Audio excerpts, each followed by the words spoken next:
The book came about, my friend Philip, who did all the artwork for my albums, me and him spoke about doing a kind of collaborative thing a long time ago. And then, yeah, obviously, like when you have success in music, a lot of different other opportunities arise. So with this just happened through kind of right place, right time. You talk about how you've made it in the industry. You sofa surfed and you slept on the tube in London. It obviously hasn't been an easy journey for you. Were you always convinced that you'd make it and that it would always be okay? I think the key is not to have a plan B. So basically work, hard work and persistence until it works out. So just not to have a backup plan. Because you left school at 16, you didn't go to university, and in the book you talk about that not being necessary for everybody. The reason I did the book is I kind of did it for kids or teenagers to read as an alternative to higher education. If you don't necessarily want to go and be a doctor and learn how to cut people open and sew them back up, like that's what you need a degree for. But to do my job or your job or any job in the arts, you don't necessarily need a degree. You just need experience and hard work, and start off at the bottom and work your way up. Another route to fame is obviously the X Factor. You performed on Sunday night. Do you think you would have made it on the X Factor? I don't necessarily think the X Factor is strictly about who's the best. You have to kind of be technically great personality, the right story, the right look. You just have to have the whole thing. So I don't know if I would have got too far on the X Factor. But then you never know.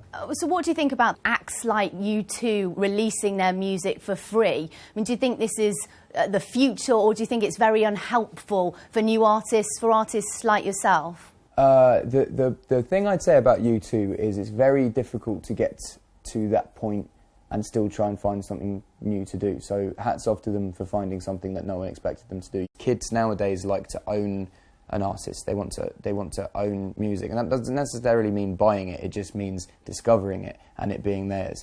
So when all your mates have the same thing on their iPod, it doesn't make it special.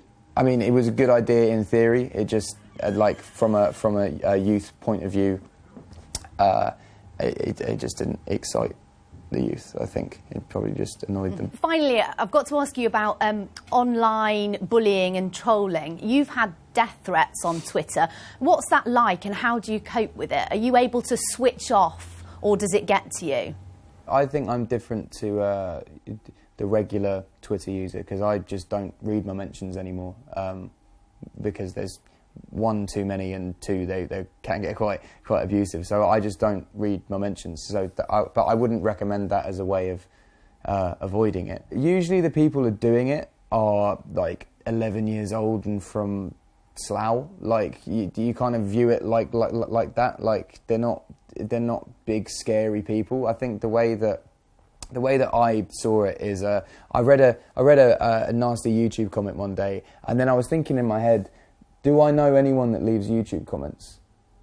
And then I'm speaking to my cousin, I was like, do you know anyone that leaves YouTube comments? And we don't know anyone that leaves YouTube comments. And that goes to show that the people leaving YouTube comments are not very sociable people, for one, stay inside all day, and aren't very popular. So yeah, anyone reading bad stuff online, just, I know you can't see the person who's writing it, but just imagine that they're morbidly obese in front of a computer in a very, very dark room, because that's usually what they look like.